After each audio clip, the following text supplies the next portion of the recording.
can use if you want to continue studying Ecclesiastes, just some thoughts and ideas. There's a really good, there's a good number of commentaries that are out, but they have very different perspectives. And one of them is this. This is maybe one of the most influential commentaries on Ecclesiastes. It's by Tremper Longman, a very, very popular commentary on Ecclesiastes. He does kind of the modern version of the idea that Ecclesiastes is bad. So he does a version of when you get to the end of the book says, don't listen to this. There are problems in this. That's the way that he understands the book. So I would say, even though this is one of the most popular commentaries, I'm not sure this is the one I would go to. One that I found really was helpful and enjoyable is this. This is Craig Bartholomew. And he does a really good job with the literary side of things. Craig Bartholomew. I can put this in the chat. Maybe it'll be easier to find there. So he does a good job with the literary side of things. But when it comes to some of the theological things, he's a little bit broader. And so I don't know, you're going to find things in Bartholomew that you will disagree with, for sure. In anything, you find things you disagree with. Helpful for the literary side, but not always correct on the theology side. So that's another that you can use. That would be maybe my second recommendation. But this would be my first recommendation, and this is by Fredericks. Fredericks on Ecclesiastes, and it's actually Ecclesiastes and Song of Solomon together. And this is in the Apollos Old Testament Commentary series. And this is a really helpful book. I think of all the ones that I've used, well, there is one more I'll show you that's great.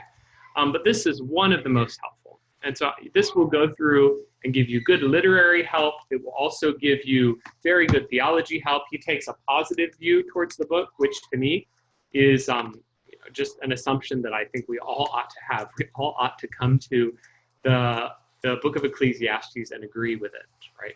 So that's a very good choice if you're just choosing one. Here's one more though, and this is by one of my former teachers. He's on faculty at BJU.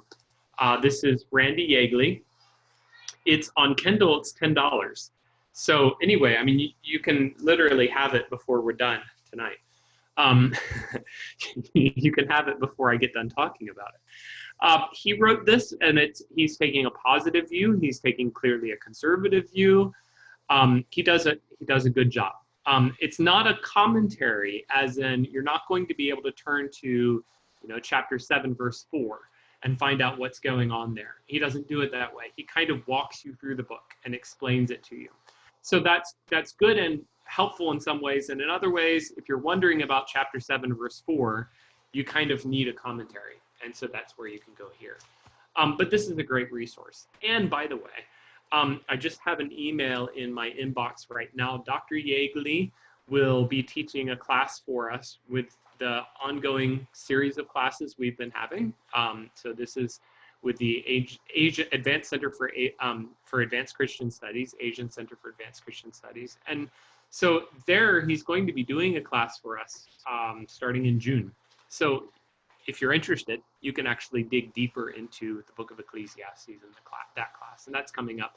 That lasts for 8 weeks. We'll meet 16 times. Okay, so those are some resources that you can go to that might be a good starting point if you're interested in the book. If you're interested in some, some ideas that they're not necessarily explaining Ecclesiastes, but they're going to take you in the direction of thinking through some Ecclesiastes themes.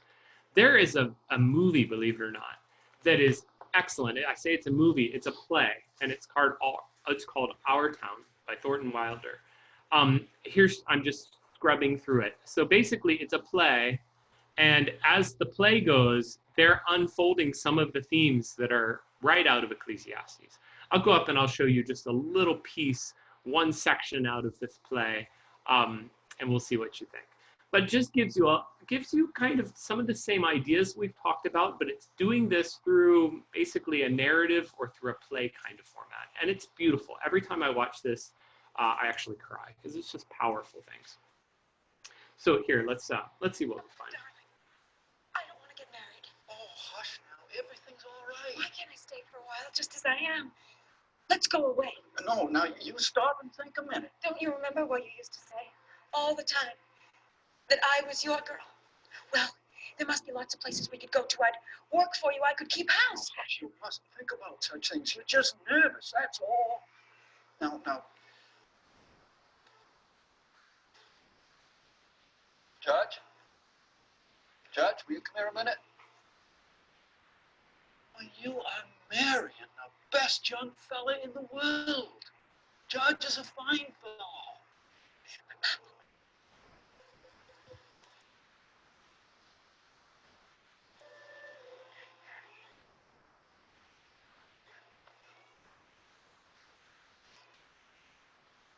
I am giving away my daughter, Judge. Do you think you can take care of it? Mr. Webb, I want to. I want to try.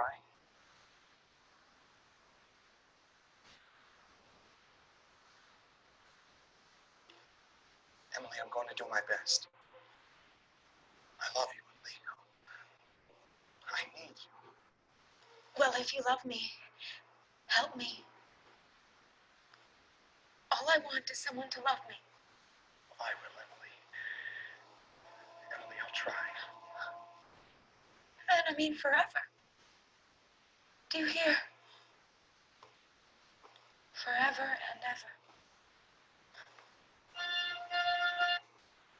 So that's just watching that excerpt, you think it's a romance movie. It's not. It's very profound. There's a lot of themes in this that really make you think. I dropped the resource for that into the chat. So if you're interested, it's definitely going to give you some themes for Ecclesiastes that I think will pique some interest. Okay, well then let's jump in, because we only have so much time, and I want to look at some of the themes and then tonight wrap up some of those themes in our final discussion here. As you've seen, as we've worked through, we have piece by piece lecture. Each lecture we've talked about the concept of vanity, introducing the entire discussion, work, injustice, the balance of wisdom, man before God. Enjoyment was last week. And then tonight we're talking about aging, death, and the ultimate conclusion, which is to fear God and keep his commandments. Next time, we'll talk about Ecclesiastes in the context of Scripture. And what I mean by that is Ecclesiastes in the picture of the big picture of the other books. And where does it fit into the whole framework of Scripture? How do we understand it together with everything else? But tonight, talking about this, we're looking at chapter 11, verse 9, down to the end of the book. And if we're going to look at that section, maybe let's jump over there and take a look at that. Ecclesiastes chapter 11, verse 9, down to the end. Just to get this in our heads so it's fresh there for us. What we're going to get here is an introduction to the whole death theme, and then he's going to take you through old age, and he's going to conclude out with the end of the book, fearing God and keeping his commandments. Just that flow of thought. So starting out in chapter 11, verse 9, rejoice, O man, young man, in your youth. Let your heart cheer you in the days of your youth. Walk in the ways of your heart and the sight of your eyes. But know that God will bring you into judgment. So remove pain from your heart. Put away pain from your body, because youth and the dawn of life are vanity. And you have chapter 12, verse 1, remember your Creator now in the days of your youth, before the evil days come, before aging and death comes. Down to the conclusion, which sounds very familiar to where we started out in chapter 1. Vanity of vanities, verse 8, all is vanity. And that conclusion echoing what came at the beginning. At the beginning, vanity of vanities. At the end, vanity of vanities. And now it's going to talk about the preachers, or Solomon's wisdom in gathering words of delight. He's going to talk about the words of the wise. They're like goads, they're like nails. He's going to talk about the making of many books and the endless search for wisdom. And then you get this grand conclusion for the book, the end of the matter. All has been heard. Fear God, keep his commandments. This is the whole duty of man. For God will bring every deed into judgment with every secret thing, whether good or evil. And that's the book. Now, how do we understand this, or how should we process this if we're thinking through it? Well, this is definitely the conclusion statement. And it definitely has led us to expect that here comes the end. Here comes the summary of everything. So even when you see these kinds of words, the statement of 12:13, it's leading you to expect a summary of the book. When you get to this statement, the end has been heard, right? The end of the matter, all has been heard. The idea that you're getting, the feel that you're getting there is, he's talked you through every possible discussion. He's gone through the process, he's gone over and over it, and now we've done everything, we've taken a long journey, we've struggled through the different questions, and now here's the only conclusion we have. Right? So even 12:13, the end of the matter, all has been heard, is giving you this really strong sense that, okay, here's the conclusion, this is the end of it. We've talked through everything we're going to talk about. Not just that in 12:13, but even all the way back to 12:1, you have this feeling. The feeling of remember also your creator in the days of your youth is giving you this call back. Okay, now in your youth, while you have the opportunity, think about these difficult questions now, while you can, while you still have the chance. Right? And so both of those put together are giving you the strong sense. Here's the conclusion, right? Solomon has talked you through the conclusion, and now he's giving you this ending. That gives you this command, and let's talk about that command for a second. What it means, remembering your creator, or what the big idea of this is. What's the point of remembering your creator? And some ideas that I would put underneath here for that concept. Number one, you don't just exist of yourself. You are dependent.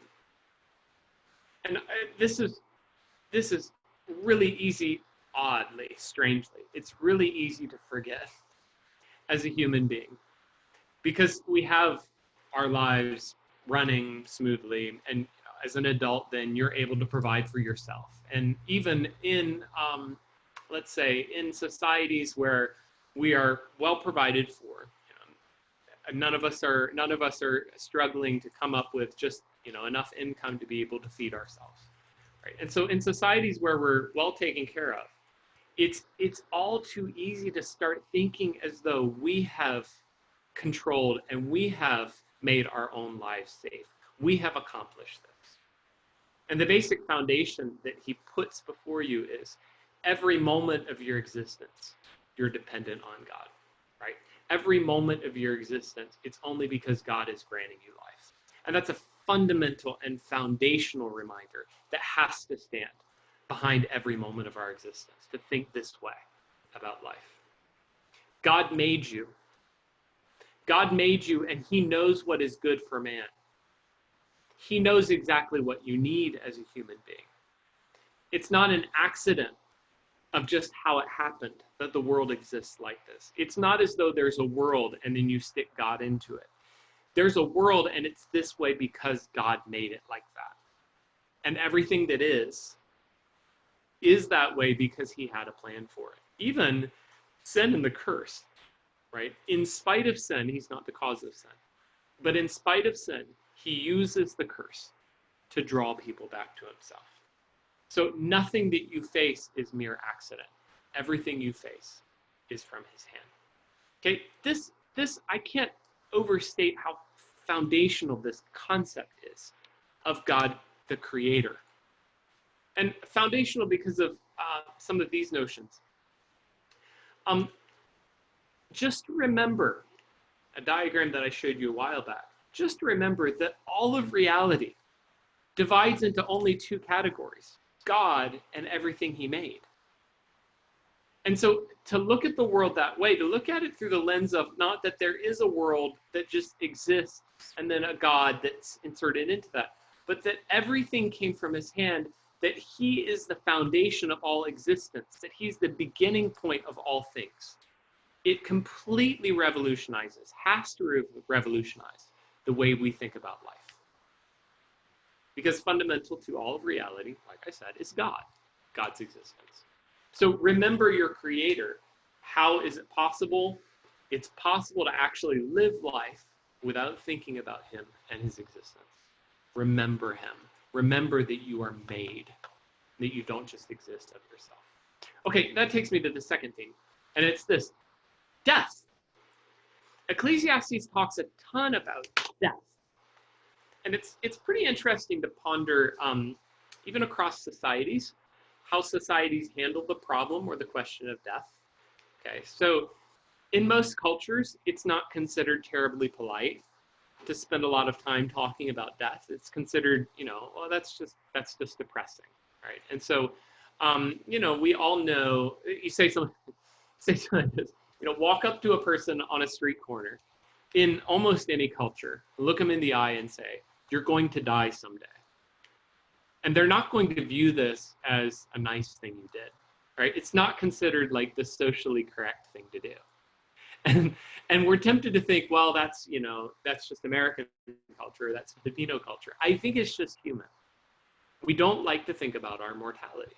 It's not considered polite to remind people over and over again that they're going to die. But obviously we are.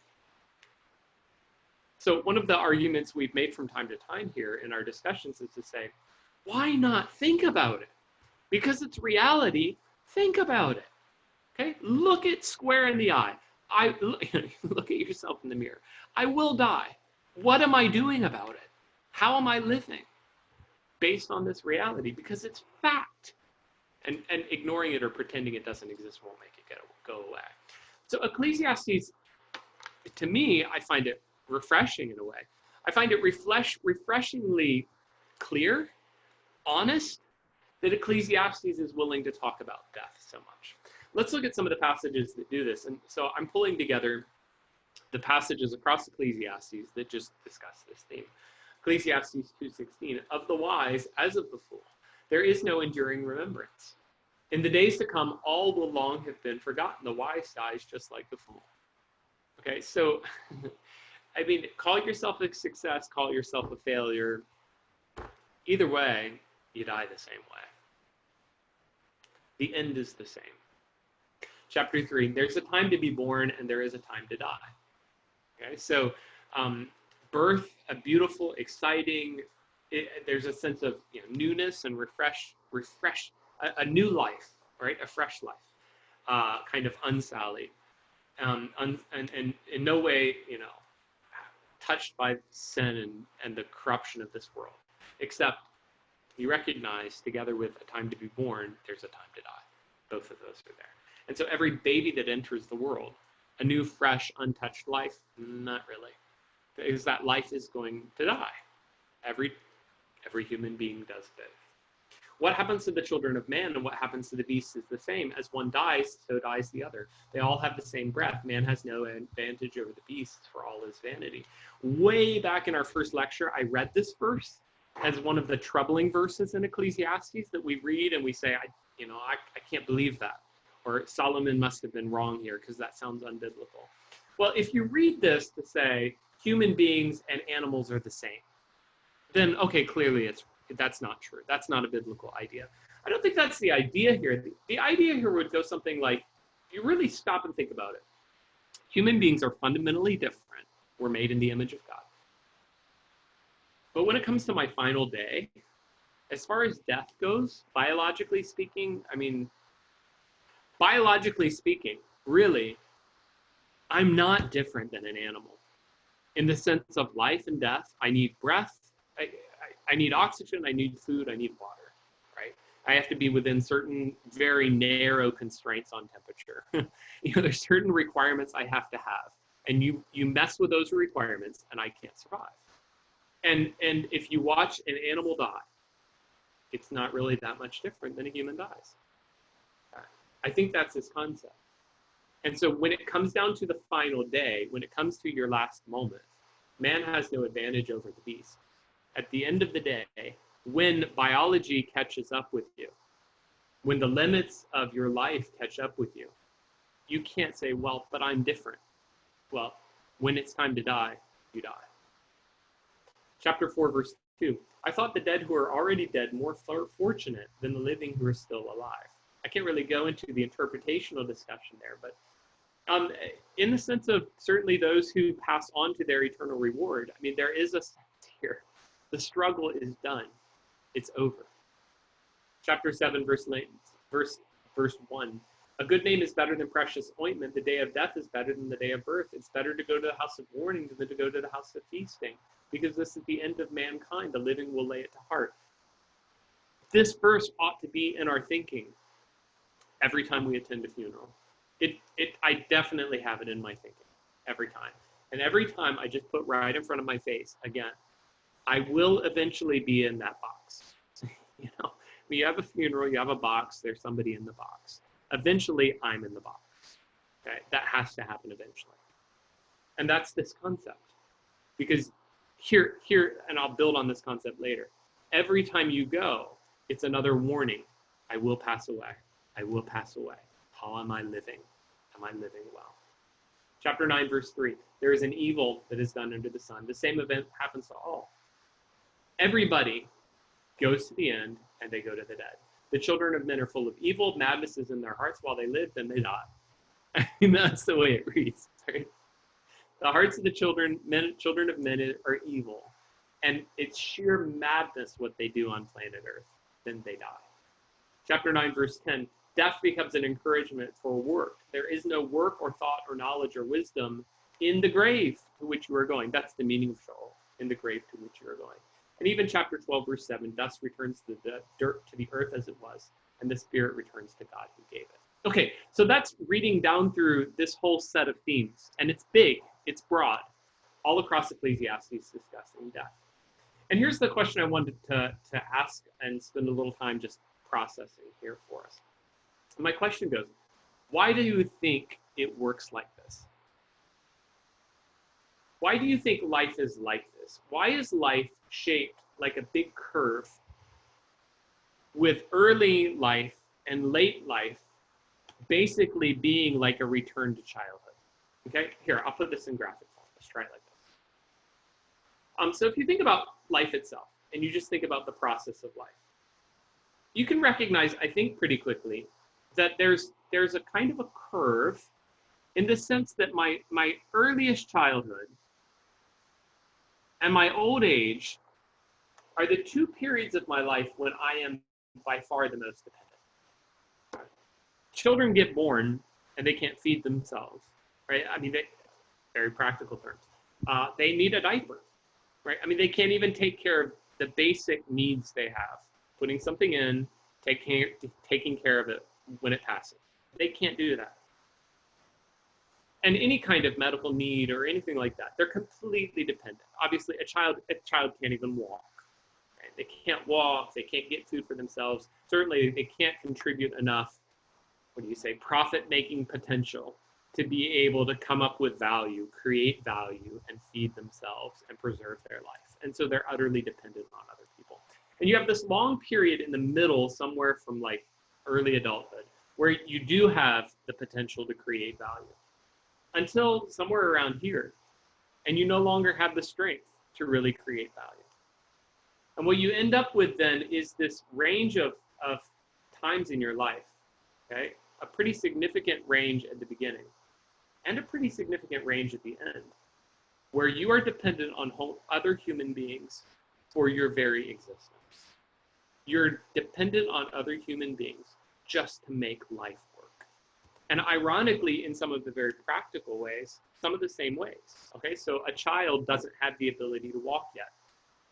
So what happens? You go through life, you walk for like 50, 60 years, you walk around. You get to the end of your life, you can't walk anymore.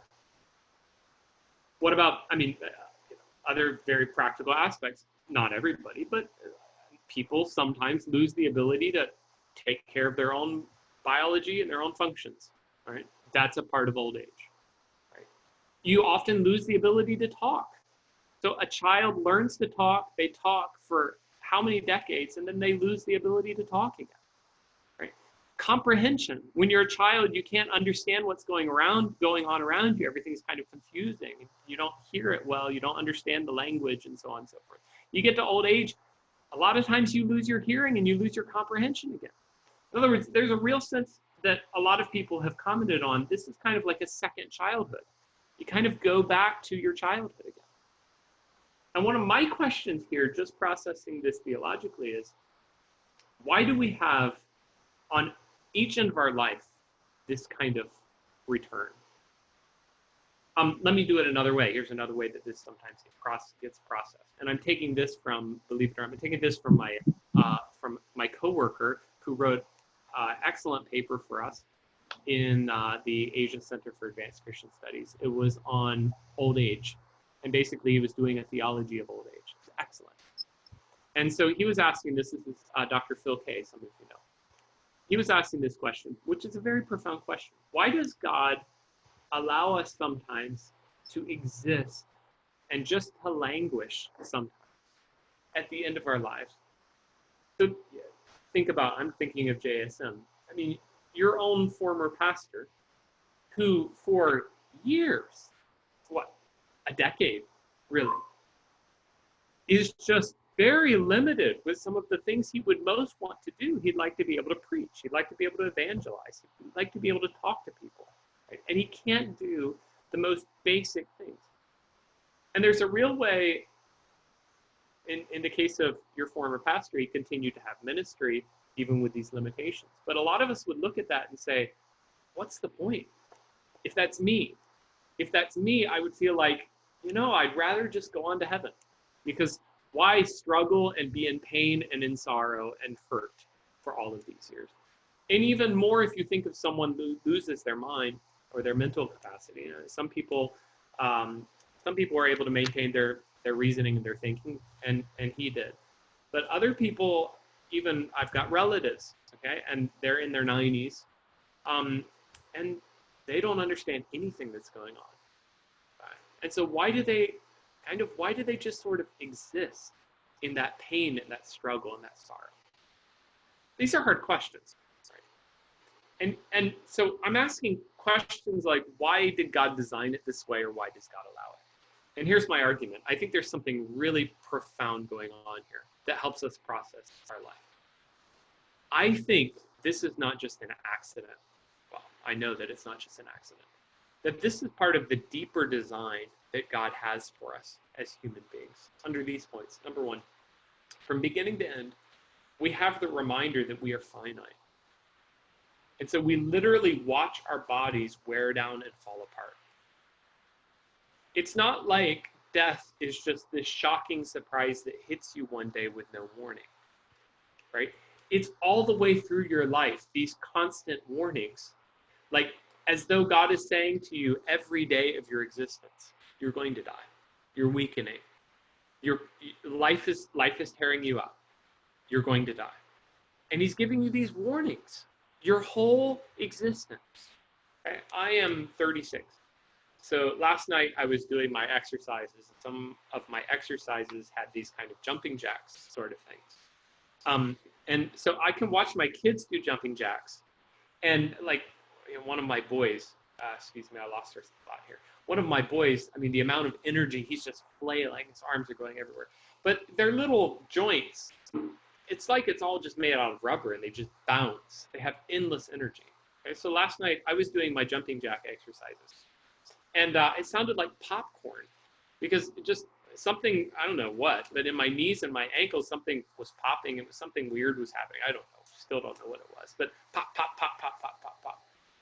And I thought while I'm doing this, I thought, okay, the Lord has allowed me to have good health and physical strength, but just that is a reminder, my knees won't last forever.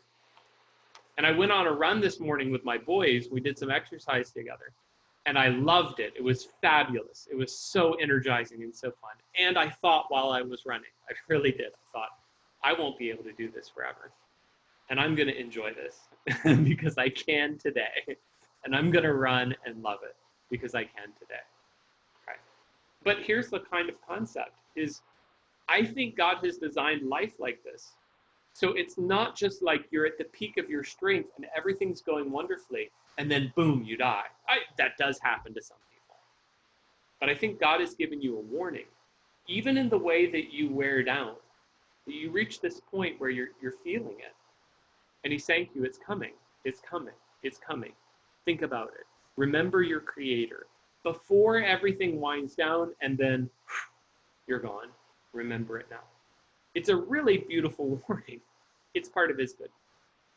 And here's another concept that fits into this. We watch the people around us age and die. Here's an interesting part of just being human. Clearly we're not all the same age. And so what that means is all around me, there are people that are younger than me and there are people that are older than me. And that means then I can look out and I can see people that they have more strength than I do. They have more youth and more vigor, and they're walking out into the world with kind of like a brighter, happier kind of viewpoint on things, maybe than my jaded view. And I can look at that, and then I can look across and I can see people that are further along than me, and I can see grandparents and I can see parents. The reality is, because we're all different ages, we see the same process happen with person after person. And so we bury people that we know and that we love. And there's just a part of cycle of life that fits in here. I remember my great-grandparents dying. Okay. Now I remember half of my grandparents dying. 2 of them are still alive. Okay. And so grandparents, great-grandparents, then grandparents, okay? And eventually all of my grandparents will be gone. And eventually my parents will be gone. And then it's just this reality, okay, in the cycle of life, I'm the next one to pass. And I think even this, a little bit morbid, but even this becomes this reminder that I will eventually be the person in the box. So God has built it into life so that I have reminder, and I can't forget that my day is coming. That takes me back then to think about what we had early on when we had this remember your creator concept. And what this becomes then is a double reminder. There's a double audience here. For the young, when we are young and most prone to live as if we are immortal, the reminder of this verse and of this passage goes, don't forget that you're just a creature. Don't forget that you will die. Okay? It is part of the nature of youth. Let's say, my age and down. It is part of the nature of youth that people can tend to live as though they've got 1,000,000 years, as though it will never end. And the reminder of this goes, okay, wisdom is to say, just realize how short it is. Even though it doesn't feel like it, realize it's real short. And so there is something bigger going on than you, and don't forget it. That's for the young. Here, for people of age, the other side is when you see yourself winding down, I think let the process itself be part of that reminder that your life is wearing out. Let that draw you to long for heaven.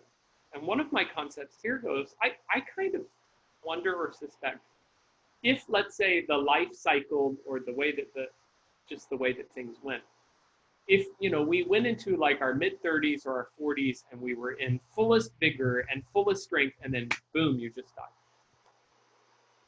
I wonder if old age is not part of God's slowly weaning us of earth. In other words, life is beautiful. Enjoy life. That's an Ecclesiastes concept. Love life. That may be part of where we look at old age and we think something like, wow, why does God have to let us languish like this? Maybe part of what God is doing is moving us to a point where we're really glad. We're really we've been removed a bit from earth. We've stopped putting our trust in the pleasures of earth, and we're kind of ready to move on to something else. Maybe the last part of our lives is designed to point us to something bigger. And so I think maybe the concept here with age and that side of life is to teach us to think like this. Even so, Lord Jesus, quickly come. Or if not, I'm ready to go. And to gradually grow into a mindset that looks towards the future rather than just our existence today. Okay, a comment here that I will just comment about here in the chat. The point to grow old graciously and not to be a burden as much as possible. I think so. On the other hand, we're limited on what we can do. I will be a burden to somebody. And let's say this. I don't really want my parents to think, I just want to die so that I'm not a burden to my kids. I don't feel like that. I want my parents around. So I don't have any kind of feeling like, oh no, oh, they're just a burden. No way would I feel that way. And my parents are very strong, and I'm very grateful. No way would I feel that way, even if they were very infirm, would I feel that way. So I don't know, there's a tension and a balance here. Certainly there can be wisdom, there is wisdom. Where we have the means to try to save and plan for the future so that we're not a financial burden on the next generation. I think that's wisdom. So that's something that we each want to think towards, right? We want to be in a position financially where we can not sap their resources, allow them to pour into our grandchildren and that kind of thing. You know, that would be a way to do this. But another way is, I think as we, over decades, as we walk with God and as we're faithful in loving him, hopefully then we can come into our later years and we can be a blessing. And so some of the things you see in the New Testament, particularly about elderly people in the church, is that they're able to help younger people in the church. So we could view our retirement years as an opportunity. We have more free time. Let's pour that into ministry. Let's pour that into the church. I think I mentioned before the Vogels, if you knew the Vogels, Pastor Roger Vogel. Okay, so in their retirement years, what do? They travel around the world and minister to people. And that's just fabulous. Okay, so to kind of have a vision like that. Some of those are just some ideas that I think we can have in our minds. Okay, good, thank you. So here's another concept, though, that we've got to pay attention to, and I'll go back to this final statement here in Ecclesiastes chapter 12.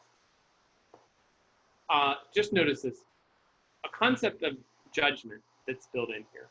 Remember also your Creator in the days of your youth, before the evil days come and the years draw near.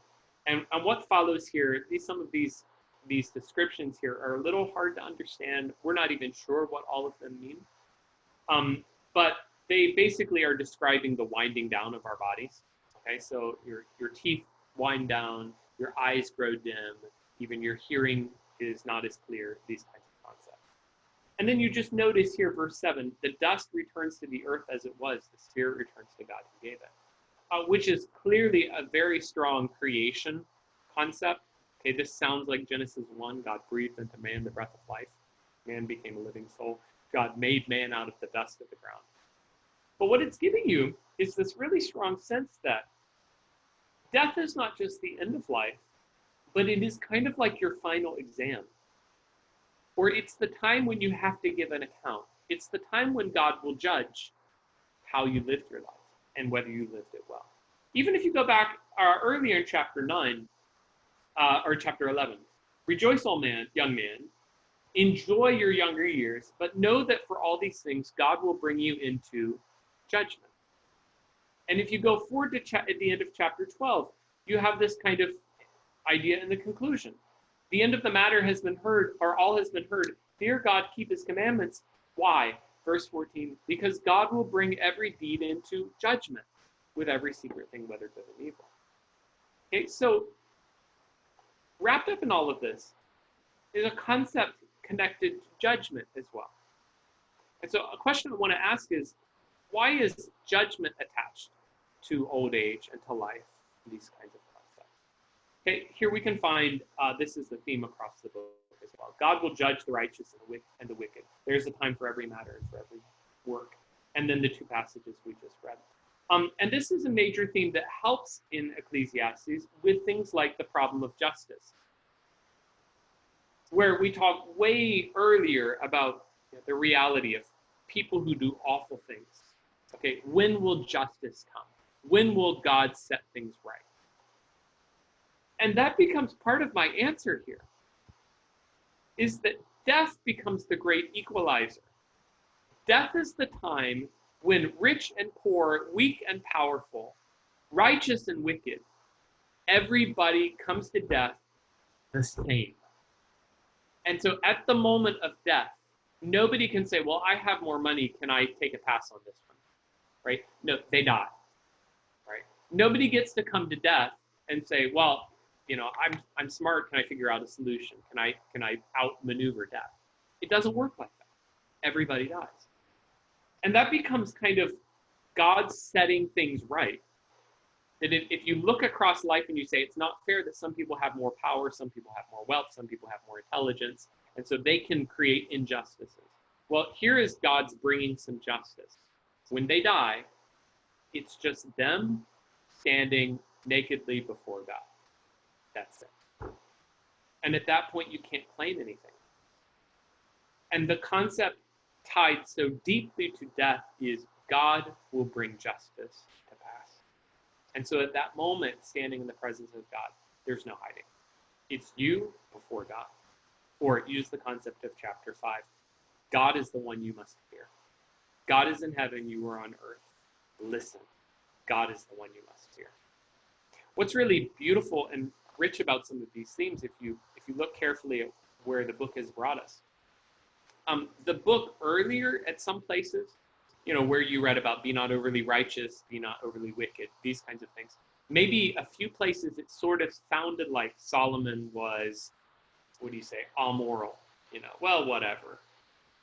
The book ends with a very clear, absolute moral standard. The book has absolutely not left us in a relativist quagmire, right? The book has ended with a very strong standard. There is a right, there is a wrong, God will hold you in justice. And clearly, judgment linking back to the commandments as the reason that we ought to fear. Okay, so if I look at what he's telling us, God will bring every deed into judgment. Well, what is the judgment that he will bring? The judgment is this: fear God, keep his commandments. Okay, so the judgment goes based on God's clear moral standards. And what I end up, when I get to this point in the book, I end up discovering God is not just, or Solomon is not just saying, well, however you want to live life is fine. Solomon is very clearly telling you there is a right, there is a wrong. God will judge, and it's according to these standards, the standards of his word. Fear God and keep his commandments. And that takes me then, just to finish out our time here, thinking about fearing God and keeping his commandments, this final theme of the book. Okay, so we have talked about this some, and I won't go into these passages to look at them. What does it mean to fear God?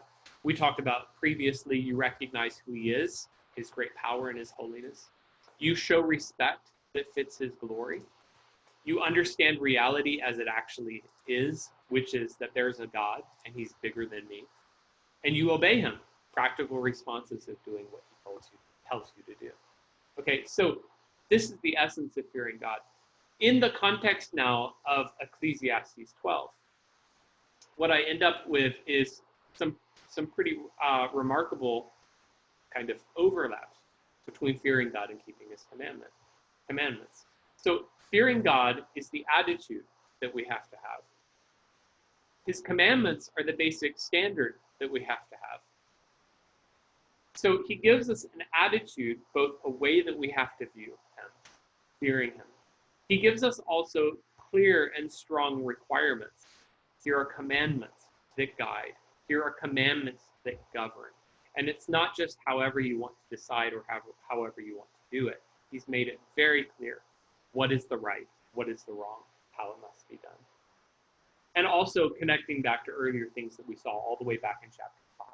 God is the one you must fear. Those concepts. God is in heaven, you are on earth. Okay, so fear God and keep his commandments. But then this last part, this is the whole duty of man. And how do we translate that, or how do we understand that? This is pretty challenging interpretationally to understand what's going on. And actually there's really not clear agreement between people about what exactly is happening here. But we can talk about some concepts like this. Translation options that I think are really good. This is man's all. That's a really good way to say it. Or this is the whole duty of man. I have in here the Tagalog, that's because I did this here in the Philippines. But has the similar idea. This is what life is all about. And if I gave you, say something like, give me the literal translation. The kind of literal translation, this is the whole man, is what it sounds like literally. Okay? But to really understand what that means, you're going to have to think for a little bit about the all. And if you do a search for all throughout the book, you can try this. It's really interesting. You're going to find all throughout the entire book. This is the everything. All is vanity. Remember that concept, right? All is vanity. All is vexation. All is chasing after wind. In other words, you get this sense Ecclesiastes is telling you, here's the everything. Here's the whole summary of life. All of life works like this. And so it's gone through all of life, all is vanity, all is chasing after wind. Everything is just emptiness, frustration, vanity. It all is unjust. But then it gets down to the end and it says, so here is the all for man. If you want to know what is the all for man, fear God, keep his commandments. That's the end of the matter. All has been heard. Basically, the idea then goes, this summarizes all of it. Nothing has been left out. All of reality has been considered. And if you want to know what all of reality looks like for human beings, there is nothing else for us that is greater, bigger, more complete, more comprehensive. Fear God, keep his commandments. This is the whole human reality. This sums it all up. And this couldn't be more profound as you start processing it. To process everything that matters to me as a human being can be brought under these two headings. Everything that is what the definition of living life well comes under this. Two things. Fear God, do what he says. And those two things can summarize, pull together my whole existence as a human. This becomes my standard for what is life well lived and what is life as a failure. Did I fear God? Did I keep his commandments? This is the measuring stick. That measures my life. Okay? And so if I look around me and I think about how my society talks about life and how my society tells me is the good life, I can measure who is succeeding and who is doing well in life based on just these two things. Do they fear God? Do they keep his commandments? Those are the successful human beings, because this is the whole essence of humanity, is to fear God and keep his commandments. Okay, summarizing conclusions and fitting in some practical applications to that. Number one, conclusion. You are winding down. You are aging. Okay. Like I said, I'm 36. So probably in some frameworks, that would be viewed as kind of like the peak of my strength or something like that. So as that stands, but I recognize, and you've got to recognize, everybody, all of us, even from the earliest age, we're already headed somewhere. Okay, we are winding down. We are aging at whatever level of life and strength you're at. And so here becomes a profound summary of how to think about life. Don't just exist. Don't just try to have fun and then try to get married and then try to make lots of money and then try to get your kids into the best schools. Then in the last couple of decades, try to scramble for retirement money because you didn't save enough. Everyone always gets to the end and feels like, oh, I'm not prepared enough. And then endure the pain of old age while wishing your kids would call you more because they're busy scrambling for money. And then die. That's a really empty way to live life. You're made for more than that, right? You're made to do more than just exist. And Ecclesiastes calls us, even every time you experience you're doing your exercises and your knees are popping, every time you experience that, let that just be this little seed that hits, this little reminder that hits your mind. I am winding down. I don't have forever. Life is finite, and I'm already feeling it. Okay, so live today well. Live today well, which means what? Fear God, keep his commandments today. Do it well, because then there are no regrets. Standards of success that we talked about. I'm not going to go back through this because this is a review for things that we said before. But I think what death and aging do to us, they force us to set aside the idols of our heart. They force us to set aside the idol of being strong and healthy. They force us to set aside the idol of wealth and things, the idol of intelligence, and reading and accomplishment, the idol of popularity, lots of likes and lots of followers. All of those things have at their core the same reality. The earth moves on and it wipes it away.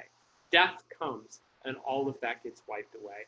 And it doesn't take much living to start experiencing and feeling this. Okay? Let that drive you to think about the shortness of life. And then let it drive you to do what counts. Fear God and keep his commandments. All of these things miss the coming judgment. And that takes us just to a simple conclusion point for the whole book. Do you want to live well? Do you want to live life well? Okay, fear God, keep his commandments. You have a creator. I was going to summarize the theology of Ecclesiastes. You have a creator. Fear him. Do what he says. That's everything. Fear God as your creator.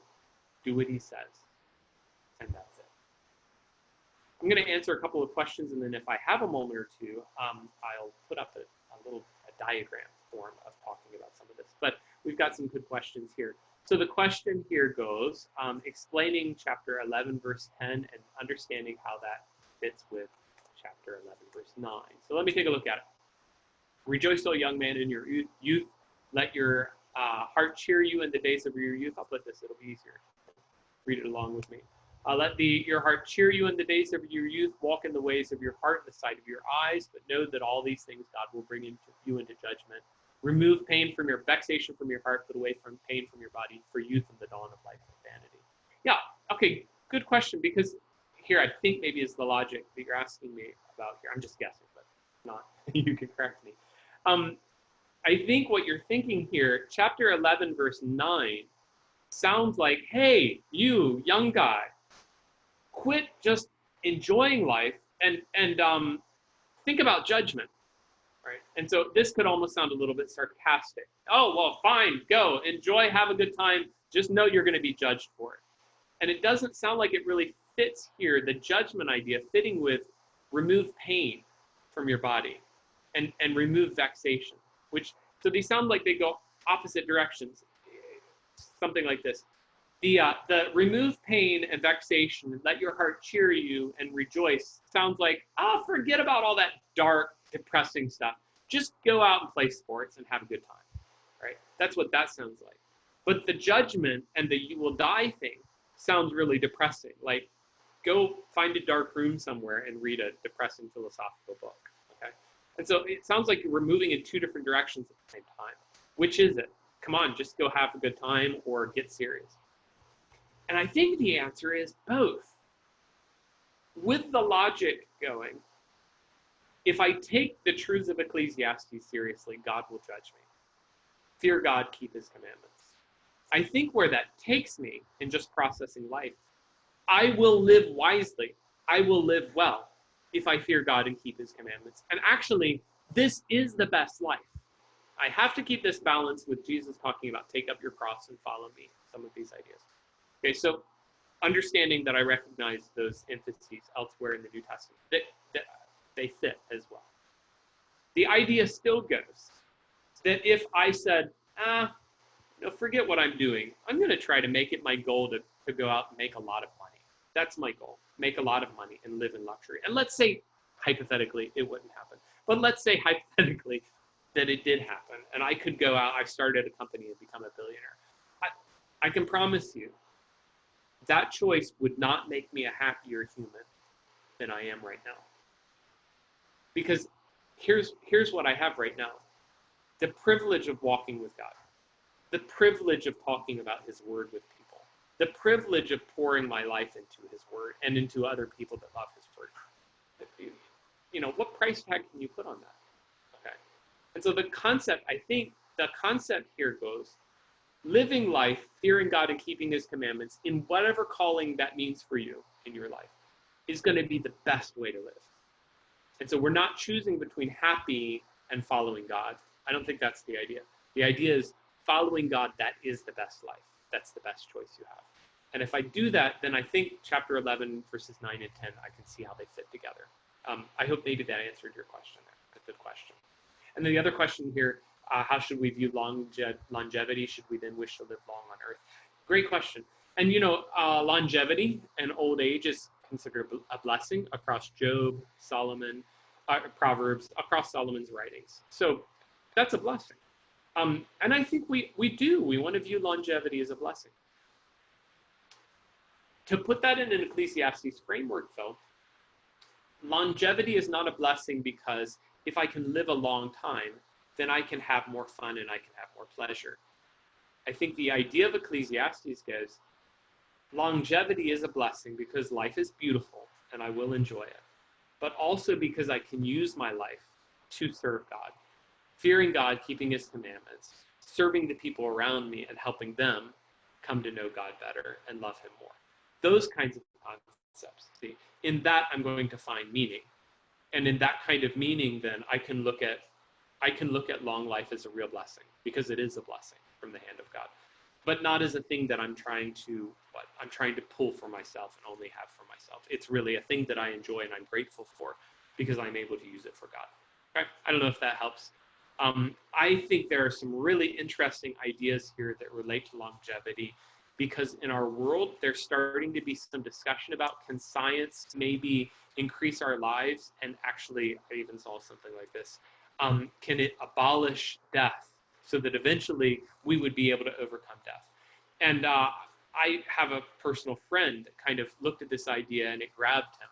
I think because he doesn't have anything else that he's an unbeliever. I don't think he has anything else that he's really clinging to in hope. Okay. And I think a biblical philosophy on life and death says, I'm not looking to longevity as a way for me to avoid death. I'm going to die eventually. I accept that, no problem. I'm not afraid of it. But I look straight in the eyes with death. I recognize and accept it. And I fear God and keep his commandments. That gives me meaning, more than trying to somehow put off death indefinitely. Okay, last thing I'll do. And I'll just do this in 60 seconds, I think. Here was a chart that I gave you a long time ago, and it's in that one page on Ecclesiastes. If you want the file, I can try to drop that into the chat for you. But here, I think, is an attempt to summarize all of the ideas that we've talked about for Ecclesiastes up to this point. And what you have in the middle is two choices that are going in opposite directions. Okay?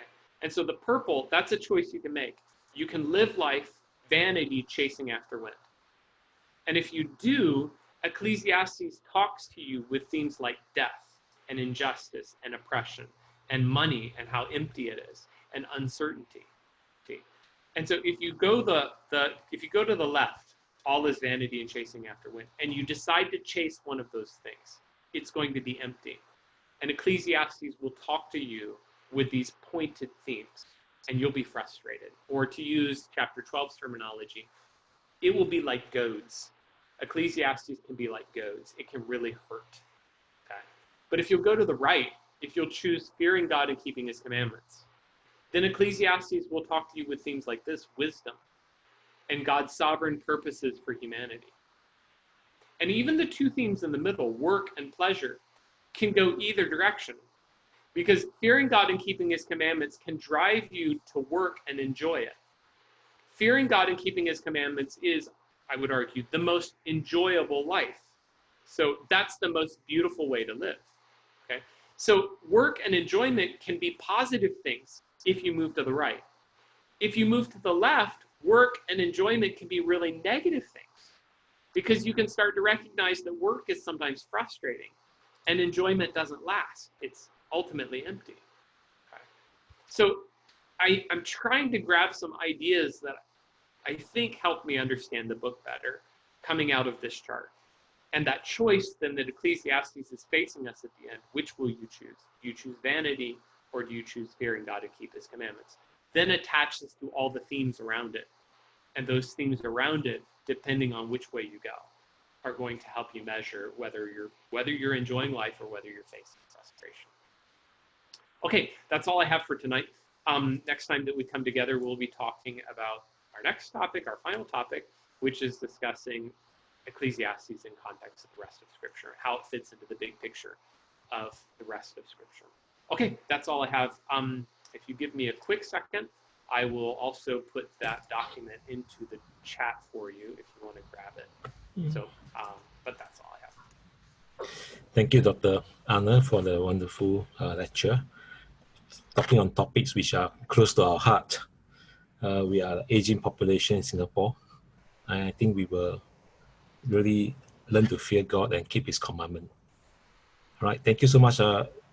If there's no more further questions, I thank you for all your participations, and I shall post all these diagram into the Facebook. Thank you for joining our lectures tonight, and I'll see you. All right, goodbye.